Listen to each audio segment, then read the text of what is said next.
புள்ள பிறந்ததுன்னு பொலிகாட்டில் கூங்குயில்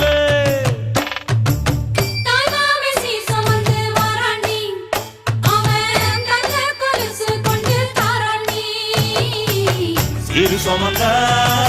சாதிசனவே ஆறு கடந்தா ஊரு வருவே சிறு சுமந்த சாதிசனவே ஆறு கடந்தா